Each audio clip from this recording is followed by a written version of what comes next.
Oscar అవార్డుల పోటీలో భారత్ నుంచి తొలిసారిగా ఓ యానిమేటెడ్ చిత్రం అడుగుపెట్టింది. హోంబలే ఫిల్మ్స్ నిర్మాణంలో వచ్చిన మహావతార్ నరసింహ ఉత్తమ యానిమేటెడ్ ఫీచర్ ఫిల్మ్ విభాగంలో 35 చిత్రాలు జాబితాలో చేరింది.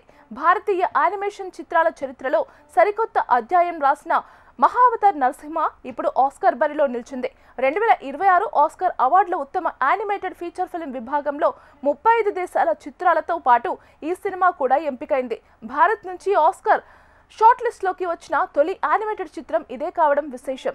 సలార్, కేజీఎఫ్ వంటి బ్లాక్ బస్టర్లో అందించిన హోంబలే ఫిల్మ్స్ బ్యానర్లపై 40 కోట్ల బడ్జెట్తో తెరకెక్కిన ఈ చిత్రం జూలై 25న విడుదలైంది. ఆరంభంలో అంచనాలు లేకపోయినా పాజిటివ్ మౌత్ టాక్తో 2 వారం నుంచి దూసుకెళ్లింది.